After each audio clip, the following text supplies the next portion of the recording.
Anthony Jackson didn't just play the bass, he fundamentally changed its role in modern music. What's remarkable is that this massive influence arrived without any spectacle. He wasn't a bandleader who toured constantly, he never cultivated a public celebrity, and his reputation wasn't built on flashy technical displays. Instead, his impact grew organically, emerging entirely through his recordings and a deep professional consensus among musicians. Session players and producers consistently sought him out because he was the one who solved problems, not just the one who showed off. Jackson's playing was defined by its precision. His bass parts immediately clarified the song's form, pinned the rhythmic section tightly together, and consistently guided the harmonic movement. Often, his brilliance was only truly recognized in retrospect, when you tried to imagine the track without him. Unlike other influential bassists, whose styles are instantly identifiable, Jackson's work often vanished seamlessly into the track. This invisibility was fully intentional. He believed the bass's job was to support the arrangement, never to demand the spotlight. Over time, this quiet philosophy, it completely reshaped what the professional standard for bass playing had to be. Born in New York City in 1952, Anthony Jackson grew up inside a very diverse and competitive music scene. The city was a constant, intense education, offering endless exposure to jazz, classical, Latin, R&B, and the newest pop styles. Radio, live shows, and recordings were everywhere, and the young Jackson absorbed it all with intense focus. He found himself drawn specifically to the sound and function of low-register instruments. Early influences included legends like Ray Brown and Paul Chambers, whose sense of time and harmonic foundation left a massive impression. They showed the bass could lock the groove down without ever restricting the song's flow. At the same time, Jackson devoured soul and Motown records, particularly the work of James Jamerson. Jameson's bass lines revealed how the instrument could carry a distinct, beautiful melody while still strictly locking down the rhythm and supporting the harmony. Jackson realized that Jamerson's genius wasn't about complex playing, but about necessity. Every line was the perfect, undeniable solution for that specific song. Unlike his peers, Jackson's initial path was shaped by an analytical approach to music. He listened with clear intent, always asking why a note worked and how the bass line interacted with the harmony and rhythm. Instead of just copying cool licks, he dissected the musical function. This analytical approach was reinforced by formal classical music study, particularly the discipline of counterpoint. This gave him the profound insight that independent melodic lines could move logically within a much larger structure. That principle, the idea of purposeful linear movement, would later define his unique approach to bass playing, particularly in harmonically complex settings. By the time he was a teenager, Jackson was already questioning the accepted norms. Why was the bass's range so limited? Why was it rarely allowed harmonic responsibility? Why was its role so often reduced to simple repetition? These weren't abstract philosophical questions, they defined his practice methods and shaped his vision for the instrument's future. Jackson entered the studio circuit as a teenager, working in a high-cost environment with a zero-tolerance policy for errors. He quickly became a favorite for producers because he prioritized the final mix over showing off, always listening to the full arrangement before tracking a single note. His reputation for quiet authority, it was built on his ability to diagnose and solve musical friction. By the mid-1970s, New York's recording scene was a high-speed industry where reputation depended on first-take accuracy. The schedule was relentless, often requiring musicians to jump from jazz fusion sessions to commercial jingles and R&B hits all in a single day. There was no time for rehearsal. If you couldn't read the chart and lock the groove instantly, you were replaced. Jackson became a staple for artists like the OJs and Chaka Khan because his playing provided total reliability. Producers hired him specifically to define the song's rhythm and form, ensuring the track remained clear and stable under the intense pressure of a professional studio. The Steely Dan's Gaucho sessions were clinical and notoriously tense. Donald Fagen and Walter Becker were chasing a level of rhythmic perfection that pushed musicians to their breaking point. During the tracking for Glamour Profession, the session hit a wall. The band was playing the notes correctly, but the groove felt off. A microscopic friction between the instruments that no one could quite catch.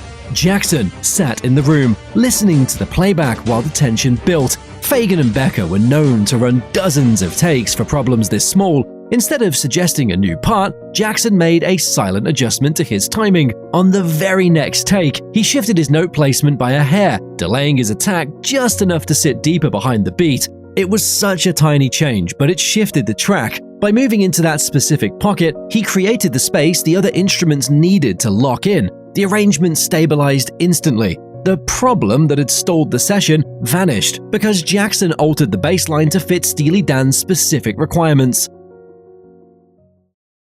Jackson's sound was the result of an intense analytical practice routine that focused on removing all physical variables. By mastering tone production and timing at slow speeds, he gained total control over the exact length and articulation of every single note. He used a pick to achieve a sharp piano-like attack and paired it with a flanger to add a subtle harmonic shimmer that cut through dense mixes. Central to this approach was his obsession with controlled decay. He used constant palm muting to stop notes the instant they were no longer needed, preventing any overlap from muddying the arrangement. This physical discipline allowed Jackson to lock with the drummer using mechanical precision rather than just feeling the beat. He timed his attack to the exact millisecond the kick drum mallet hit the skin, fusing the two instruments into a single, clean impact. He also used the cymbals to dictate his sustain, choking his notes to match a tight hi-hat or letting them ring to match a ride cymbal. By mirroring the drummer's timing and note duration, Jackson stripped away rhythmic clutter and provided a solid foundation that made even the most complex, high-velocity ensembles sound tighter. When Anthony Jackson switched to a 6-string bass, he was solving a frequency problem. A standard 4-string lacked the range to match a piano or an orchestra, so in the mid-70s, he and luthier Carl Thompson developed the contrabass guitar. By adding a low B string for depth and a high C string for melodic reach, he gained a full octave of extra range. While engineers worried the strings would clutter the mix, Jackson used them to his advantage. He used the low B to anchor the track below the kick drum and the high C for the melodies that sat above the guitars. For Jackson, the 6-string wasn't about playing more, it was about having the right frequencies to support any arrangement. Jackson's sharp harmonic awareness allowed him to support incredibly complex arrangements with minimal material. He instinctively understood chord extensions and substitutions and used them with precision. Smooth voice leading was central to his approach. Instead of always jumping to the root note of the next chord, he often moved stepwise, connecting the chords fluidly. This created a sense of sophistication and continuity that was rare. The 6-string contrabass simply expanded these possibilities. It served the music, never the other way around. Jackson's reputation was built on his refusal to accept good enough. He prioritized the recording above all else, often clashing with producers who preferred studio editing over a perfect performance. He was famously blunt. If a music choice weakened the track, he said so. While this directness did cause friction, it earned him respect because his only motive was protecting the music. This standard shifted the industry. Producers and engineers stopped viewing the bass as a background instrument and began expecting the clarity and logic Jackson brought to every session. In his later career, Jackson focused on high-speed, technical trios with pianists like Michel Camilo and Hiromi. These settings were built on extreme tempos and complex Latin rhythms that required him to play dense melodic lines without losing the low-end weight of the song. On the album Why Not? With Camilo, Jackson used his 6-string to mirror the piano's rapid-fire chord changes, providing a level of harmonic detail a 4-string couldn't reach. Even as his health declined, he maintained a strict recording setup, sitting on a specific stool to manage his posture and using his custom Fodera presentation bass, a hollow body instrument designed to sound like an acoustic upright.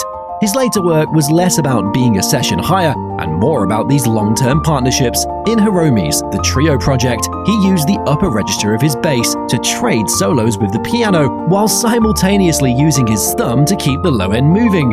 He proved that the sixth string wasn't a tool for showing off, but instead a necessary piece of gear for handling music that was too fast and too harmonically complex for a traditional bass setup.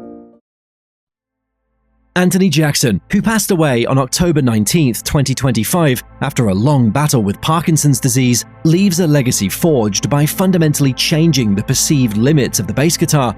He created the six-string contrabass guitar to gain the necessary range for complex musical ideas, thus directly expanding the instrument's functional role beyond rhythmic support. His performance model achieved authority through precision and correctness, demonstrating that musical power did not require needless ornamentation or complexity. His influence still guides how bassists, producers, and ensembles approach foundation and groove today. This blend of innovation and restraint, focused purely on the music's foundation, cemented his enduring reverence.